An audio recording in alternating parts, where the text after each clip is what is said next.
নমস্কার, জয় শ্রীকৃষ্ণ, রাধে রাধে। মাংসটা কষিয়ে নিয়েছি, মাখন দিয়েছি, আর মাংসটা আদা পেঁয়াজ রসুন গরম মশলা দিয়ে ফোড়ন দিয়েছি, দই দিয়েছি। মাংসটা যে শুকনো শুকনো হয়ে গেছে, দই দিয়েছি, দই দিয়ে কষা কষা করছি।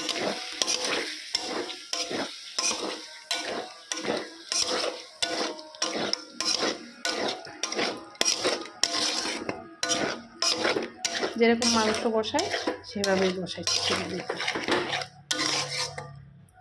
করে, শুধু দেখুন। একটু জিরার গুঁড়া দিয়ে দিচ্ছি, ভাজা জিরা ভেজে গুঁড়া করে নিচ্ছি দই মাংসটাতে। আর একটু মাখন লাগবে, দিয়ে দিচ্ছি।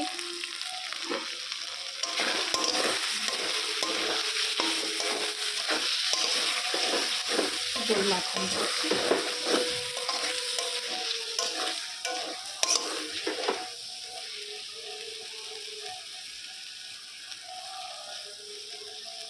এরকমই শুকনা থাকবে। দই বাটার মাংস, দই চিকেন মাংসটা নামিয়ে দিচ্ছি। দেখছেন কি বলুন তো, রুটি পরোটা ছেঁড়া পরোটা যেটা দিয়ে ইচ্ছা খেতে পারবেন আপনি। আমি এইভাবে যেভাবে করছি পুরোটা দেখালাম না, ফোড়ন টোড়ন দিয়ে বসি, তারপরে দেখাচ্ছি নামাবার আগে আগে। অল্প একটু বিরিয়ানি করেছি, এই যে জায়ফল জয়ত্রী গুঁড়া করে রাখছিলাম, বিরিয়ানির উপরে একটু দিচ্ছি। বেশি দেবো না, ঘরে করছি তো, একদম সিম্পলের উপরে। এই যে মাংসটা ব্যবস্থা করে নিয়েছি, এটাই একটা সঙ্গে দিয়ে দেবো। দেখতে থাকুন কী করি, এটা হতে থাকুক। হয়ে গেছে, নামিয়ে দেবো। ঘি দিয়ে দিলাম। আমাদের ঘরে ঘি মাখনটা একটু প্রচুর চলে, কী করবো বলুন।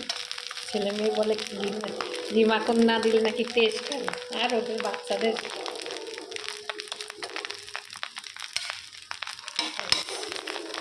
নামিয়ে দিচ্ছি, হয়ে গেল।